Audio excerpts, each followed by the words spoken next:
Pergunta: o que é transversalidade no contexto da governança de políticas públicas e como ela se manifesta na prática? Resposta: transversalidade é um princípio de gestão na governança de políticas públicas que pressupõe atuação interdepartamental e criação de fóruns horizontais de diálogo e tomada de decisão. Esse princípio permite que conhecimentos, recursos e técnicas acumuladas em cada espaço institucional atuem em sinergia visando a objetivos comuns. Na prática, isso significa que diferentes setores governamentais colaboram de maneira integrada para abordar questões transversais que afetam múltiplos públicos, como crianças e adolescentes, juventude, mulheres, idosos, pessoas com deficiência, população em situação de rua, povos indígenas, e temas como igualdade racial e de gênero. Pergunta: como Émile Durkheim relaciona a divisão do trabalho com a solidariedade social? Resposta: Émile Durkheim relaciona a divisão do trabalho com a solidariedade social ao afirmar que as grandes sociedades políticas se mantêm em equilíbrio graças à especialização de tarefas. A divisão do trabalho é a principal fonte de solidariedade social, pois aumenta a interdependência entre os indivíduos e os grupos dentro da sociedade. Durkheim argumenta que quanto mais especializados os membros de uma sociedade, mais diversas são as relações que mantêm uns com os outros e com o grupo como um todo, criando uma rede de interdependência que fortalece a coesão social. Além disso, ele vê a solidariedade como um fato social que pode ser estudado por meio de seus efeitos sociais. Pergunta: o que caracteriza o racismo estrutural e como ele se manifesta na sociedade? Resposta: o racismo estrutural é caracterizado por um conjunto de ações institucionais, históricas, culturais e interpessoais que colocam alguns grupos étnicos em posições melhores do que outros no âmbito social. Ele se manifesta através de práticas e políticas discriminatórias enraizadas nas instituições sociais, econômicas e políticas, perpetuando desigualdades e injustiças.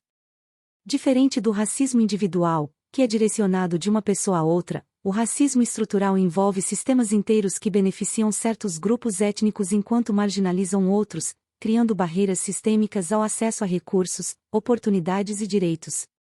Uso da água como agente extintor. Pergunta: em quais situações específicas o uso da água como agente extintor é permitido, e por quê? Resposta: o uso da água como agente extintor é permitido nos fogos classe A. A classe A refere-se a incêndios em materiais sólidos, frequentemente presentes em ambientes residenciais e comerciais. Esses materiais são de fácil combustão, queimam tanto na superfície quanto em profundidade e deixam resíduos. Exemplos incluem papel, madeira, tecidos e plásticos. A extinção de incêndios da classe A geralmente envolve o uso de água, espuma ou extintores de pó químico, pois a água ajuda a reduzir a temperatura e a extinguir o fogo. Elementos de proteção passiva contra incêndio. Pergunta: explique a diferença entre proteção passiva e proteção ativa contra incêndio, e dê exemplos de cada uma. Resposta: a proteção passiva contra incêndio inclui medidas destinadas a evitar a propagação do fogo pela edificação ou área. Exemplos de proteção passiva são portas corta-fogo, paredes corta-fogo e compartimentação. Já a proteção ativa envolve medidas destinadas a combater o fogo após iniciado, ou alertar os ocupantes da edificação. Exemplos de proteção ativa são detecção e alarme de incêndio, extintores e sistemas de sprinklers. Programa Nacional de Direitos Humanos, PNDH 3. Pergunta: quais foram os principais promotores da mudança e da ruptura política no Brasil, segundo o Programa Nacional de Direitos Humanos, PNDH 3? Resposta: segundo o Programa Nacional de Direitos Humanos, PNDH 3, eixo orientador I, os movimentos populares e sindicatos foram os principais promotores da mudança e da ruptura política no Brasil. Com o avanço da democratização, esses movimentos multiplicaram-se, institucionalizaram-se e passaram a ter expressão política significativa em diversas épocas e contextos históricos. Inspeção de risco grave e iminente conforme a NR3. Pergunta: quais são as etapas que um auditor fiscal do trabalho deve seguir para estabelecer o excesso de risco de acordo com a NR3 e embargo e interdição? Resposta: conforme a NR3, item 3 de março de 11, o auditor fiscal do trabalho deve seguir 3 etapas para estabelecer o excesso de risco. Avaliar o risco atual, considerando as medidas de controle existentes. Estabelecer o risco de referência. Determinar o excesso de risco comparando o risco atual com o risco de referência. Taxa de desocupação no Brasil. Pergunta: o que contribuiu para a recente redução na taxa de desocupação no Brasil, segundo as estatísticas do IPEA e PNAD contínua? Resposta: a recente redução na taxa de desocupação no Brasil é atribuída a um crescimento mais forte no ritmo de criação de empregos. Em abril de 2023, o número de ocupados na economia brasileira se expandiu pela quarta vez consecutiva, abrangendo aproximadamente 99,2 milhões de pessoas. Além da melhora quantitativa, a qualidade dos empregos gerados também aumentou. Poder do empregador. Pergunta: defina o poder disciplinar do empregador e sua função dentro das relações de trabalho. Resposta: o poder disciplinar do empregador é o conjunto de prerrogativas que permite ao empregador impor sanções aos empregados em caso de descumprimento de suas obrigações contratuais. Este poder visa garantir a manutenção da ordem e disciplina no ambiente de trabalho, assegurando que as normas e regulamentos internos sejam seguidos. Prevenção secundária e terciária de doenças.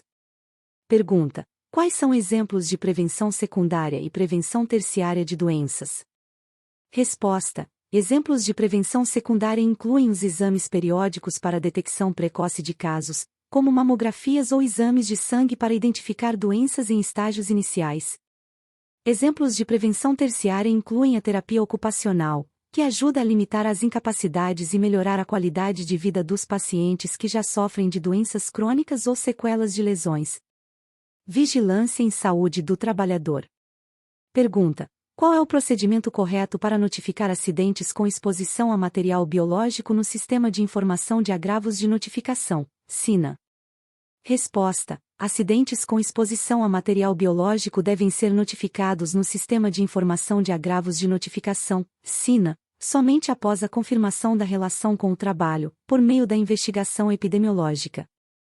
Isso assegura que os casos reportados estejam efetivamente relacionados ao ambiente de trabalho, permitindo uma melhor análise e controle dos riscos ocupacionais. Doenças relacionadas ao trabalho e notificação compulsória. Pergunta: quais doenças ou acidentes relacionados ao trabalho são de notificação compulsória e por quê? Resposta: acidente do trabalho fatal e acidente com mutilações são exemplos de doenças relacionadas ao trabalho que são de notificação compulsória. Essas notificações são obrigatórias porque ajudam a monitorar a gravidade e a frequência desses eventos, permitindo que as autoridades de saúde implementem medidas de prevenção e controle mais eficazes para proteger os trabalhadores. Gratidão a todos! E não se esqueça de curtir o vídeo, se inscrever no nosso canal e compartilhar o vídeo com amigos e familiares para aumentar essa rede do bem. Ative o sininho também para receber todas as notificações de novos vídeos. Até mais!